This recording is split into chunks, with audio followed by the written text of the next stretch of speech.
Neste período de muita chuva, como ajustar as aguadas das fazendas, os açudes, você sabe? Quais as vantagens, também recomendações para os bebedouros artificiais e como mantê-los tinindo para o rebanho servir-se de água de primeiríssima qualidade. Estas e outras respostas agora com o nosso embaixador deste conteúdo, o nosso amigo de longa data, médico veterinário Fernando Loureiro, que vem nos visitar neste feriado aqui na cidade de São Paulo. Meu amigo Fernandão, muito bom dia. Seja bem-vindo ao Giro do Boi novamente. Bom dia, Mauro. É um prazer estar aqui novamente. É, uma oportunidade ímpar. Muito gostoso vir a São Paulo, estar contigo aqui no estúdio e a gente poder falar desse assunto que está em voga e cada vez maior, que é a água servida para os animais de produção nas fazendas. Você sabe que até então, o Giro do Boi está completando agora 9 anos, né? Quanto tempo a gente tem de parceria? Uns 4, 5 anos? Não, um pouquinho menos, 3 anos. 3 para 4 anos. Até então, eu me lembro muito bem, pessoal, quase nenhum pecuarista dava importância para esse assunto. Agora, eu duvido que um ser vivo, um ser humano, animal ou vegetal, vive por várias semanas sem água. Ninguém. E esse assunto, depois que a gente começou a tratar aqui no Giro do Boi, ganhou mais notoriedade, né? Você, por exemplo, tem um feedback da fazendeirada, te procura muito para tratar desse assunto, hidratação do rebanho? Bastante. É um assunto que ficou realmente relegado durante muitos anos, mas a cada vez mais a gente vê essa participação. O produtor interessado em melhorar essa qualidade da água servida aos animais e já avaliando o que é mais importante, o benefício, o resultado em desempenho, tanto na produção de leite como de carne. Crescimento dos bezerros, desenvolvimento da novilhada, tudo relacionado a uma água de melhor qualidade, Mauro. A cada ano, o pessoal buscando mais informações sobre isso. Vaca leiteira produz mais leite bebendo água em abundância de melhor qualidade. Gado de corte ganha mais peso bebendo água de melhor qualidade e em abundância também, né? Está comprovado isso. Comprovado, são vários trabalhos já científicos feitos por instituições de pesquisas, universidades, comprovando esse desempenho a mais. O animal que bebe uma água sem controle, sem que você exerça a gestão daquela água, ele bebe o que tem. E aí a gente tem a grande maioria dos animais, um percentual muito elevado, que bebe água de açudes, de represas, água captada da chuva, nas partes baixas, mas que além da água também acaba levando para os animais junto nessa água algumas contaminações, restos de animais mortos, esterco, urina, todo tipo de matéria orgânica, pena de aves, todo tipo de carcaça, água com peixe, o peixe também usa o oxigênio da água, excremento na água, então não é que seja completamente ruim, mas uma água pura com certeza é muito melhor e leva o animal a beber mais água e com isso tem um desempenho melhor. Então essas imagens que a gente está vendo nesse exato momento aqui não são recomendáveis, Fernando? Essas imagens mostram já os animais entrando dentro do açude ou do lago, da lagoa, Mauro. Então, aquele ditado antigo do boi lerdo bebe água suja, isso aí retrata bem.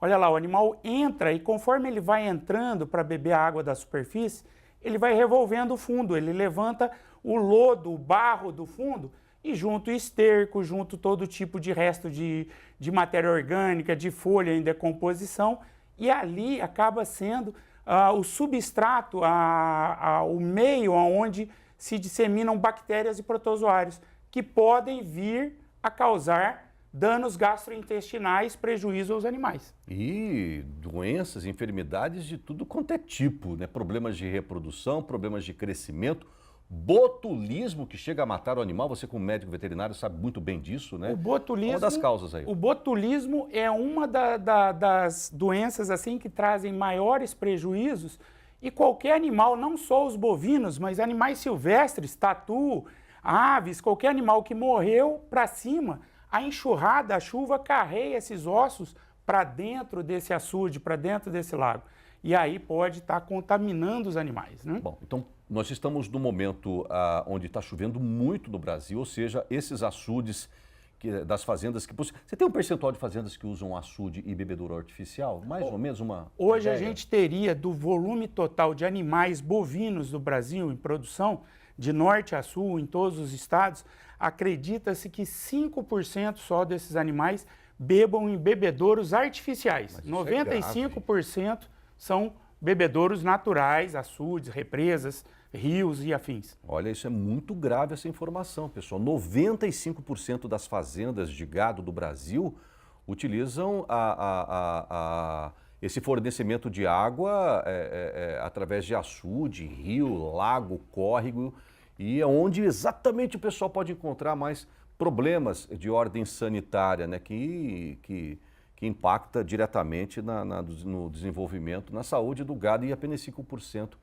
de bebedouros artificiais. Vamos começar por esse grande número aí, 95%. Quais são as recomendações para esses fazendeiros serem menos impactados em relação ao empecilho no desenvolvimento do seu gado para esses 95% de fazendeiros? Os cuidados, Mauro, quando a gente está fornecendo água para os animais em açudes e assemelhados a aguadas naturais, a gente tem muito pouco poder de ação de gestão. É o que tem. E essa época, no Brasil, de forma geral, Brasil central, agora no verão a gente concentra as chuvas que vão até maio e aí começam a escassear. Então é momento de armazenar água de chuva para o ano todo, nos açudes, nas cacimbas, só que a gente não consegue impedir que essa água da chuva também carreie para dentro do açude, tudo isso que a gente já relatou. Então, existem algumas formas de ir se preocupando em melhorar, investir, captando a água desse açude e servindo em algum recipiente bebedouro, que pode ser feito de alvenaria, tijolo e cimento, pode ser de concreto, pode ser de pneu, pode ser de plástico, uma enfim. bomba ali, por exemplo? E aí, uma bomba de sucção dessa água até esse reservatório artificial. Exato. Aí eu faço um tratamento naquele reservatório. E posso fazer isso. Aí sim você não vai ter o esterco dos animais, você vai captar a água de cima, você não vai ter a parte do fundo sedimentada, os animais vão beber só do sobrenadante, que já é limpo. Nesse caso eu cerco para o gado não entrar aí, né? E aí faz esse cercado. Você há de convir que a maioria dos animais bebem água dessa forma que a gente está vendo. E a relação de problemas é muito pequena. Então eu costumo dizer que seria um aditivo. Você fazer isso, servir uma água em bebedouro artificial, você vai proporcionar aos animais que estão nesse mesmo manejo a ganharem um pouco mais. Quanto a mais? Depende da qualidade da água desse açude. Pode chegar, Mauro, até 500 gramas a mais por animal por dia. De ganho? De ganho, por dia. Ou seja, a gente está falando em 6 arrobas ano só pela condição da água, sem outro investimento. Mesmo pasto, mesmo suplemento, mesmo manejo sanitário, utilização de vermífugos, vacinas, só pelo cuidado da água pode impactar em até 6 arrobas por animal. Então deixa eu ver se eu entendi. A gente vai lá, faz um cercado daquele açude que mostramos agora há pouco, né? Esse já é um caso diferente, tá? Vamos voltar àquela parte do açude, por favor. Isso aí, ó. Faço um cercado, pego uma bomba, jogo no recipiente. Isso. Pode ser na parte mais alta da fazenda, de lá eu desço por gravidade. Por gravidade para os bebedouros menores. Aí eu posso fazer um tratamento daquela água lá, né? Sim. Aí vem aquela questão do cloro. É uma pergunta, de cada 10 perguntas que chegam aqui no Giro do Boi, 8 pelo menos estão relacionadas ao cloro. Mauro, existe um mito, o que é isso? O dito popular, o pessoal tem um receio do cloro, que o cloro pode vir a ser usado numa quantidade muito grande e causar um dano à flora bacteriana ruminal, ou seja, as bactérias que estão no rumen, que vão digerir o capim que o animal come e transformá-lo em carne ou em leite. Isso é um mito. Teria que errar por uma quantidade muito grande. Não é difícil. Eu dou o exemplo porque a gente tem 4.000 municípios, pelo menos no Brasil, dos 5.500, que fazem o tratamento da água de utilização para nós, seres humanos, com cloro. O cloro é elemento químico de maior eficiência, de maior eficácia e de baixo custo. É simples, é fácil tratar com cloro. todas as cidades no Brasil têm alguma loja de comércio que comercializa o cloro para tratamento de piscinas, piscinas residenciais, de condomínios.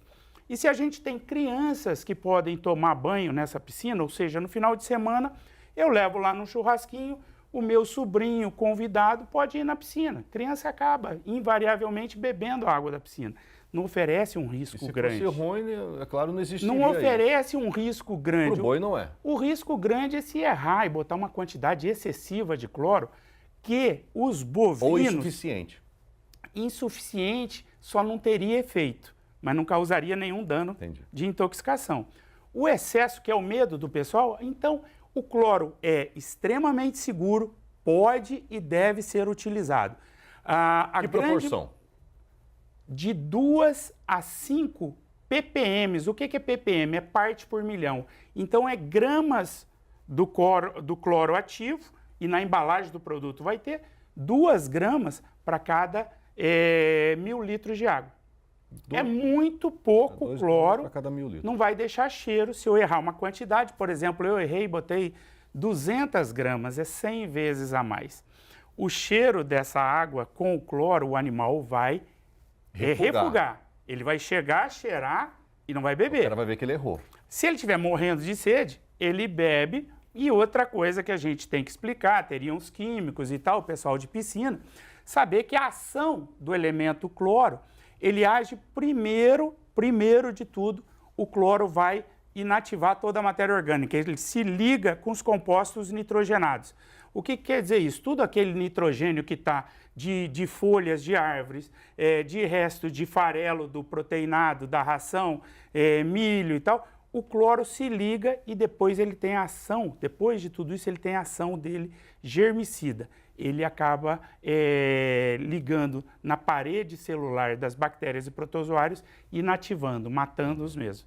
Então o cloro tem uma ação e essa ação ela não fica às 24 horas. Por isso que a gente trata a piscina de tardezinha à noite, no outro dia já tá bom para utilizar para uso humano. Nos bovinos, se ele vier beber, não tem problema. O cloro vai ser de lenta liberação, eu não preciso botar hoje e lacrar aquele bebedouro. Ele vai estar liberando. As pastilhas de cloro, elas vão ficar alguns dias dissolvendo em lenta degradação, sem risco nenhum de intoxicação para os animais. Somente o cloro é o suficiente? O cloro porque, sabe por que eu te pergunto isso? Sim. Você vai responder já. Porque tem gente que me pergunta aqui no Giro do Boi sobre o uso de cal virgem. Outra pergunta aqui do Henrique Pinto Souza, de Joaíma, Minas Gerais, se ele pode usar sulfato de cobre para melhorar a qualidade da água dos seus bebedouros. Eu te faço essa pergunta porque todo mundo quer saber. Ótima pergunta, então. O sulfato de cobre e a cal virgem. O sulfato de cobre é um elemento químico diferente do cloro. E aí ele vai ter um mecanismo de ação diferente. Ele favorece a sedimentação da sujeira. Ele leva toda aquela sujeira, a sujidade que está em suspensão, para o fundo e deixa a água transparente, clarinha, ótima. Só que ele é um pouco mais, eu diria, um pouco mais complicado de usar. A pessoa aprende a usar. Vamos falar assim, em termos práticos, pessoal. Você que está me assistindo aí no Piauí, você que está me assistindo aí no Rio Grande do Norte ou no Rio Grande do Sul. No Brasil todo, a gente tem aquele pessoal que a gente chama de piscineiro, aquele profissional que vem nas casas, limpa a piscina uma vez por semana, uma vez por quinzena, 2 vezes na semana, conforme a necessidade. E normalmente o piscineiro, Mauro, ele não é formado em química, ele não tem uma graduação de curso superior, ele aprende aquilo na prática. O pessoal na fazenda só tem que aprender isso na prática também. Como utilizar? Pode ser o sulfato de cobre para equilibrar as cargas eletrolíticas da água, para o pH ficar menos ácido, menos baixo, tornar ele mais neutro, diminuir a alcalinidade da água e também voltar para o neutro? Sim. A cal virgem é a mesma coisa. A cal virgem, usada numa quantidade desregrada, muito grande, torna o pH da água muito alcalino. O que quer dizer isso? Muito acima do 7, que é o pH ideal neutro. E aí o piscineiro leva aquele estojinho que ele mede o pH da água. Nas fazendas, muita gente já começou a fazer isso também.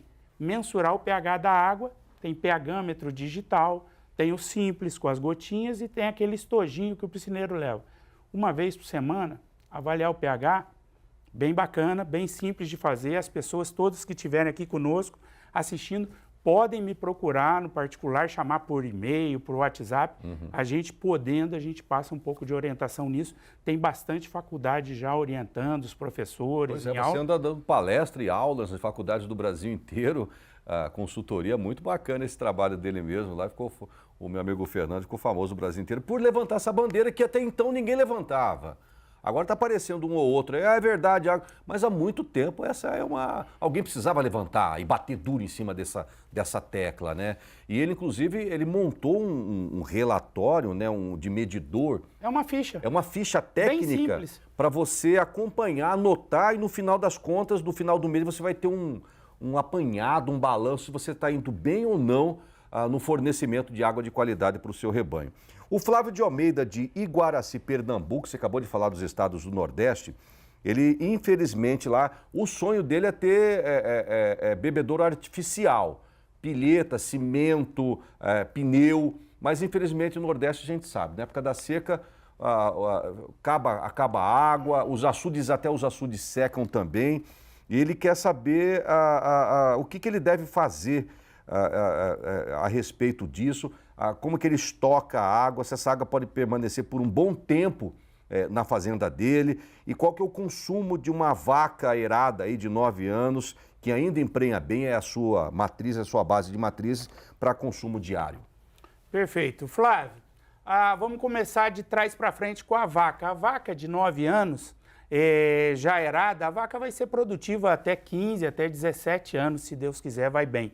Verdade. E o seu lote vai responder. De modo gerais, você pode usar um parâmetro de 10% do peso vivo da vaca. Se a sua vaca for de média de 400 quilos, ela deve consumir 40 litros. A vaca matriz, com um bezerro sendo gestado no ventre e amamentando o outro, a necessidade dela é aumentada, Mauro. Ela precisa de mais água. Ela chega a beber mais do que um touro de 700 quilos, por exemplo.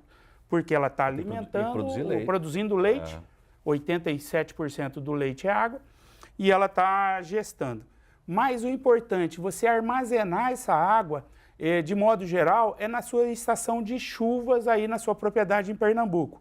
Quanto mais água armazenada, e por isso as fazendas têm reservatórios de 100 mil litros, às vezes 500 mil litros, e conforme o tamanho da propriedade, de até 1 milhão de litros. A água vai estar sempre boa, armazenada, diversos tipos também de reservatórios naturais e artificiais. As represas são reservatórios. Sim, sim. Vai estar armazenando essa água para uso. E em todas as regiões do Brasil a gente tem problemas de seca, de estiagem, aonde se falta água. E aí sim entra a gestão, perfuração de poço, obter a água para o ano todo, porque os animais precisam dessa mesma quantidade o ano todo. Agora, o oposto desse pecuarista lá de Pernambuco é o pessoal lá do Pará. A Cândida Paz, de Paragominas, ela está dizendo que chove muito lá e vira e mexe, o bebedouro dela fica lá verde, provavelmente criação de lodo. Ela pergunta se algicida de piscina pode melhorar a qualidade dessa água que ela oferece para o gado dela. Excelente pergunta. Não só aí no Pará, mas em todo lugar a gente tem o crescimento desse limo, desse lodo, que são microalgas. De modo geral, microalgas crescendo e torna a água esverdeada. E a gente quer servir aquela água que a gente teria o mesmo prazer de beber. Então, você pode fazer o teste do copo transparente, você leva, afunda esse copo na água, você levanta e fica visível. Se você estiver bebendo bem essa água, ela está ótima para os animais. Qual que seria... Eu duvido você, pecuarista, eu desafio o pecuarista brasileiro. Ele faz isso. Nas visitas e consultorias que ele faz nas fazendas, ele leva um copo de vidro, ele fica conversando com o pecuarista. Eu já vi ele fazer isso, em loco, em fazendas. Ele conversando com o cara, ele vai lá e pega a água, que é assim, aí fica conversando com o pecuarista. Aí ele vai levar para a boca, não bebe não. Aí ele pega o cara no pé, exato, no contrapé. Você não pode beber. Se eu não posso beber, por que o seu boi pode?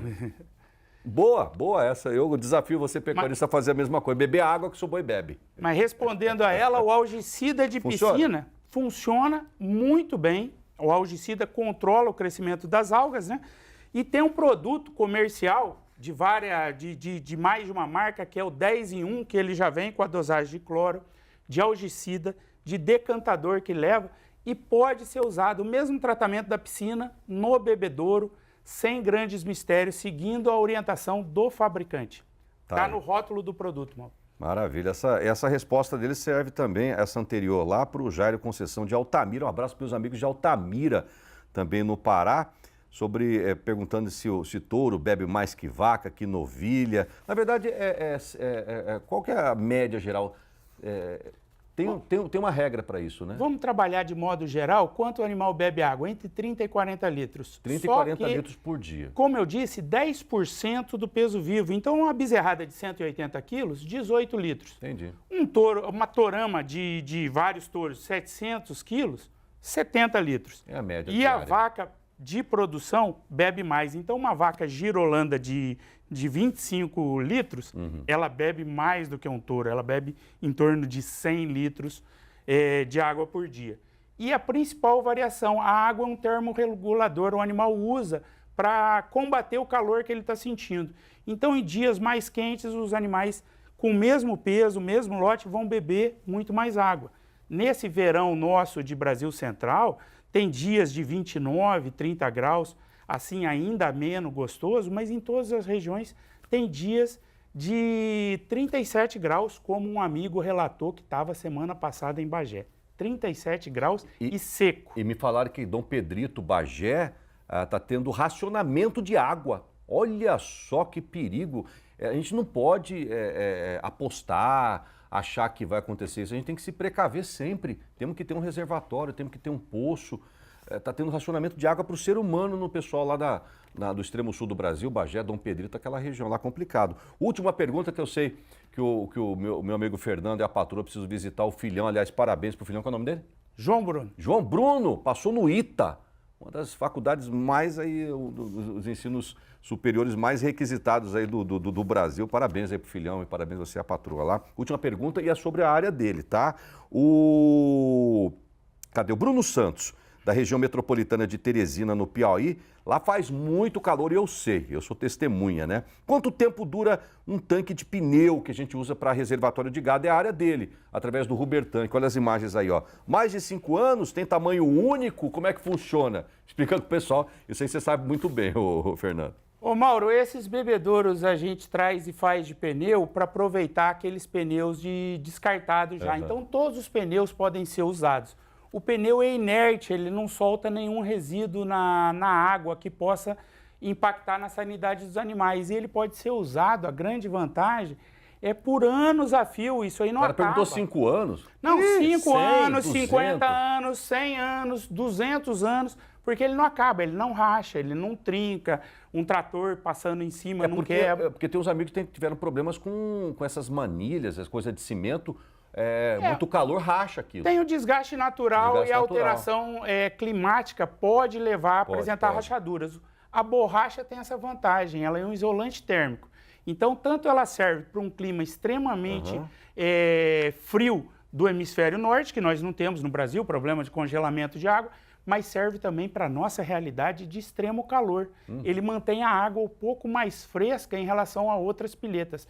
Mesmo sendo por preta, exemplo, pilheta de metal. Isso, exatamente. De metal esquenta muito, Esquenta. E aí a água, regiões, ele falou de Teresina, região metropolitana, muito quente, mas a gente tem convivido também com área muito quente de Cuiabá, de Pantanal, Sul Mato Grossense, Corumbá, faz um calor assim bastante elevado também e mantém a água mais fresca. Maravilha. Mais informações? Falo com quem? Fala comigo mesmo, Fernando. A gente está no telefone, no WhatsApp, todo mundo pode buscar que a gente responde. Vai aparecer na sua tela já o WhatsApp É o 67 981 45 4540 e acha a gente nas redes sociais. Tem Instagram, @Fernando Rubertanque. Nós temos um canal de YouTube, Rubertanque Brasil. E se o pessoal tiver alguma dúvida em casa sobre qualidade de água, é só mandar para a gente, que você é o nosso embaixador de conteúdos relacionados à água para bovinos de produção, você vai responder. Vai ser um prazer imenso poder estar aqui pelo Giro do Boi. Eu agradeço essa participação sempre, Mauro. Eu agradeço a parceria, como sempre, tá bom? Obrigado. Grande abraço, obrigado pela prestação de serviço aí.